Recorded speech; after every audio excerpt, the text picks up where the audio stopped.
Ok, alors salut à toi. Comment faire de 2024 la meilleure année de ta vie?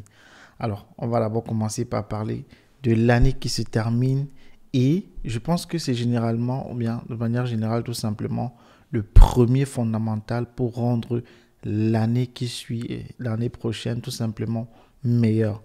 Et j'aimerais que tu prennes un peu de temps parce qu'on va aborder plusieurs des choses qui sont pour ma part déterminants pour le succès de manière générale tout simplement. Alors, tu as certainement passé cette année dans de nombreuses choses et activités liées à divers domaines de ta vie. Alors, maintenant, supposons que toutes ces activités-là, c'était un examen. Et maintenant, tu dois attribuer des notes à chacun de ces examens-là. Et nous allons maintenant les répartir en trois matières. Et voici les trois matières en question. Je te rappelle qu'il s'agit d'attribuer une note à chacune d'elles. Alors, premièrement, une note sur ta santé, qu'elle soit physique ou mentale. Et deuxièmement, la deuxième matière, une note pour tes relations, qu'elles soient amicales, sentimentales et bien entendu également familiales. Et la troisième matière, c'est ta vie professionnelle. Quelle note accorderais-tu à ces matières-là? Maintenant, tu dois donner une note de 0 à 10 et tu ne dois pas donner 7 et tu ne dois pas donner 5. Maintenant, la première question concernant le premier volet, bien entendu, as-tu pris soin de toi? Si oui, comment? As-tu fait du sport? As-tu lu des livres, des documentations? T'es-tu développé sur le plan humain? Alors, ce sont des questions qui vont orienter en fait les notes que tu vas te donner. Alors, s'il faut maintenant revenir maintenant au premier volet, à la première matière, alors, quelles sont tes notes? Marque une pause sur cette vidéo et écris maintenant les notes que tu penses tout simplement que tu mérites d'avoir. Et on va évaluer tout cela ensemble. Alors, ce sont les notes qui vont te servir tout simplement de guide pour la prochaine année. Alors, maintenant, s'il faut revenir au premier volet, dans quel état de santé te trouves-tu aujourd'hui? Alors, où veux-tu te trouver l'année prochaine? Donne également une note à l'année prochaine. Déjà, tu pourras comme ça réévaluer au fur et à mesure que l'année sera en cours pour voir si tu es en train d'évoluer comme ça dans le bon sens ou pas. Maintenant, si tu es en dessous de 6, pourquoi es-tu dans cette position? Es-tu donc conscient qu'il te faut prendre des mesures parce que le temps qui passe en fait ne revient pas tout simplement. Donc, tu dois commencer à prendre des mesures pour améliorer la santé par exemple. Alors, qu'est-ce qui t'empêche maintenant d'avoir une meilleure santé? De t'occuper de toi tout simplement. Et afin de remédier à cela. Peut-être tu as des troubles tels que la dépression, l'anxiété, le stress qui réduisent ta motivation et l'énergie nécessaire pour prendre soin de toi. Ou peut-être tu manques tout simplement de temps et de ressources. Tu as un emploi de temps qui est extrêmement chargé et tu n'arrives pas comme ça dans tes responsabilités familiales, professionnelles. Ou même peut-être tu as tout simplement un manque de ressources financières qui peuvent limiter tes capacités à te concentrer sur toi. Alors, c'est également possible que tu as une faible estime de toi, de soi, et tu ne te sens pas digne ou important de manière générale. Ou encore, c'est possible aussi que tu as des problèmes de santé physique ou une condition médicale chroniques ou aiguës qui peuvent simplement nuire comme ça à ta santé de manière générale.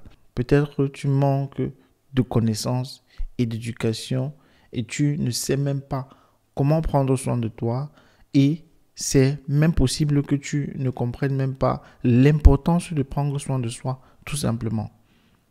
Et je vais mettre en dernier maintenant le fait que tu aies peut-être des dépendances, que ce soit dépendance à des substances comme les drogues ou bien des pratiques comme la masturbation, la pornographie qui monopolisent comme ça ton attention et tes ressources.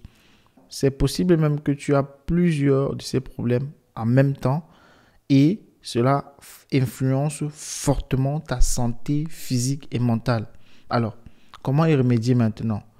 Alors, particulièrement quand on est africain, j'ai tout simplement remarqué que le principal frein en fait à la santé est souvent lié à l'argent. Donc la première question que je m'en vais maintenant te poser est la suivante. As-tu une source de revenus stable? Sinon, il te faut absolument trouver une source de revenus qui va te permettre comme ça qui va te rémunérer comme ça de manière régulière.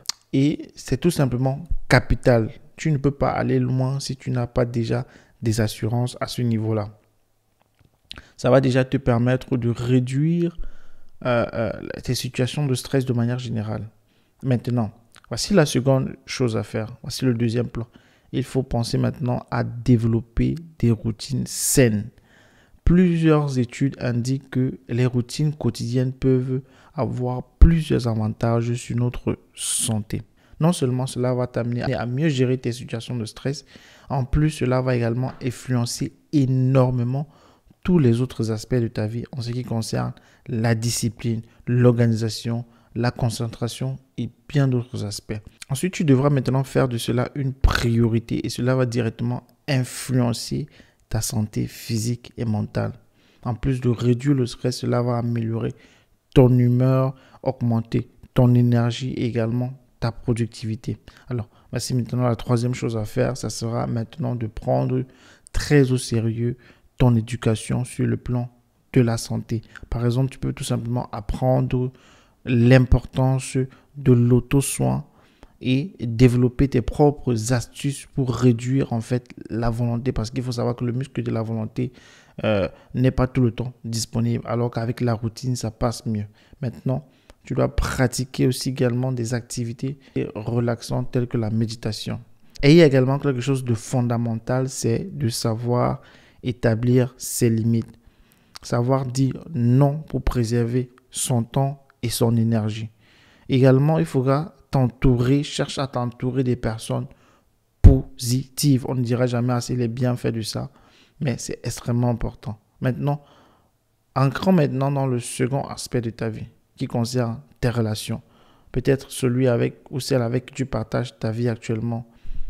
Tu devrais maintenant faire une évaluation rigoureuse, bien qu'il soit impossible d'être objectif lorsqu'il s'agit du domaine amoureux et même familial souvent, parce qu'on pense toujours qu'on est celui-là qui a fait bien les choses et que les autres tout simplement sont là on nous met les bâtons dans les roues, pour dire de manière simple. Dès lors que tu es prêt à faire cette analyse objective là, tu dois te poser maintenant la question, est-ce que tu veux vraiment continuer ainsi? Est-ce que tu veux vraiment continuer dans ces relations-là, dans cette atmosphère-là? Si tu n'es pas encore marié, est-ce que tu veux vraiment faire ta vie avec cette personne-là? Ça, c'est très important de se poser la question de manière objective, je le souligne encore ici, en considérant tous les aspects qui sont pour toi fondamentaux pour le succès dans un couple. Qu'est-ce qui en fait a nui à ta vie de ce côté-là?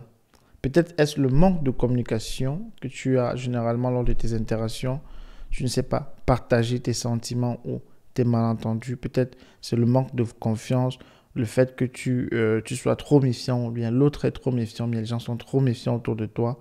Peut-être ce sont les conflits qui sont non résolus, ou bien peut-être c'est une jalousie extrême, mais ce sont des problèmes personnels, tes problèmes personnels, les problèmes des autres personnels que tu n'as pas résolus et sur lesquels tu ne peux pas influencer.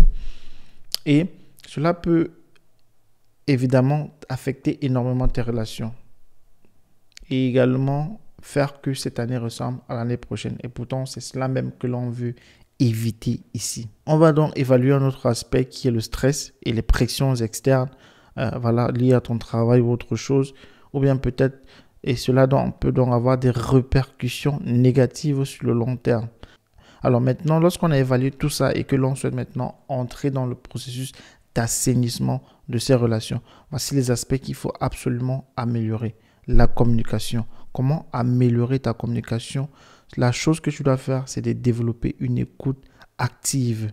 Savoir exprimer tes pensées de façon claire et tes sentiments également. La troisième chose, c'est d'éviter les accusations. Ensuite, tu devras donc te concentrer sur toi-même, sur l'expression de tes besoins personnels. Alors, le deuxième volet, il faudra développer la confiance.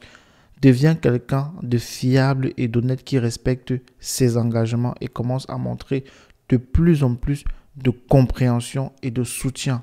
Alors, en troisième lieu, apprends à résoudre les conflits et ne pas les laisser s'accumuler. Cherche également souvent à les résoudre de façon gagnant-gagnant. Apprends également à reconnaître tes erreurs. Ça, c'est également très important. Il faut savoir également que c'est ce qui va déterminer en fait le sort, les essors de la résolution des conflits lorsque ceux-ci sont vraiment très euh, euh, euh, euh, calamiteux, on va dire comme ça de manière générale. Savoir être honnête et être prêt à faire une démarche en fait de pardon et de réconciliation. Ensuite, un aspect très important également, c'est le respect. Apprends à valoriser les sentiments et les opinions des autres et évite tout le temps les critiques destructives. Travaille également sur ta jalousie. Travaille sur la jalousie parce qu'il faut savoir que de manière générale, on est souvent jaloux, mais il ne faut pas orienter ta jalousie vers le mauvais sens, vers le ressentiment, vers les choses qui sont négatives. Mais au contraire, oriente ta jalousie dans le sens que cela te motive également à faire de bonnes choses, à sortir de ta zone de confort et à accomplir plus, également à désirer tout simplement plus même et à faire également plus tout simplement, voilà.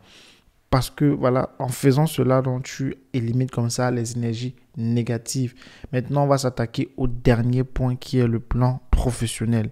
Que tu sois étudiant, travailleur, entrepreneur, ou bien que je ne sais pas dans quelle situation tu te trouves, mais pour faire de l'année 2024 la meilleure année de ta vie, financièrement, professionnellement parlant, tu dois comprendre qu'il te faut absolument établir un plan qui prend en compte non seulement tous les deux aspects que nous venons de discuter ensemble, mais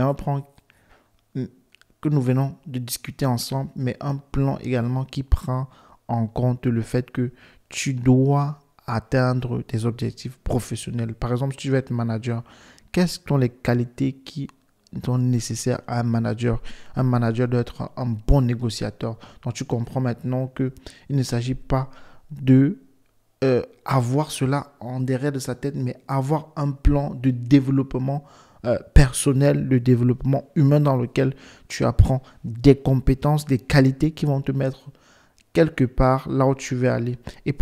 Et c'est extrêmement déterminant d'avoir un plan. Un plan, c'est pas un plan dans la tête, non, un plan rédigé, bien établi, bien ordonné, un plan qui commence même déjà à la journée. Toutes les minutes sont importantes pour quelqu'un qui veut réussir professionnellement parlant. Tous les jours sont importants. Toutes les semaines sont importantes. Tous les mois sont importants.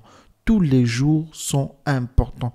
Aucun jour ne doit être laissé pour compte. Chaque jour doit être planifié avec la rigueur la plus stricte nécessaire et prenons en compte tous les autres aspects qu'on a vus plus haut, la santé, les relations, etc. Donc, il faut considérer vraiment ça. Si tu veux réussir professionnellement, si tu veux être un meilleur entrepreneur, tu dois pouvoir apprendre à développer de nouvelles stratégies. Et les stratégies, en fait, ils se planifient, ils se développent, ils se méditent, ils se construisent. Ce n'est pas quelque chose qui va te tomber par la tête. Tu dois de manière intentionnelle travailler à cela. Sinon, tu ne pourras pas tout simplement voir les résultats. Alors ça, c'était ma vidéo comme ça pour démarrer l'année 2024 en plein d'énergie positive et te souhaitant comme ça tout simplement la meilleure année de ta vie avec plein de réussite, plein de succès dans tout ce que tu vas entreprendre cette année. On se donne tout simplement rendez-vous au courant de l'année comme ça avec plein de contenus qui arrivent sur cette chaîne. Donc, n'oublie pas de t'abonner, d'activer la cloche de notification et de me laisser un commentaire de ce que tu en penses. Peut-être c'est un thème que tu aimerais discuter également comme ça en profondeur.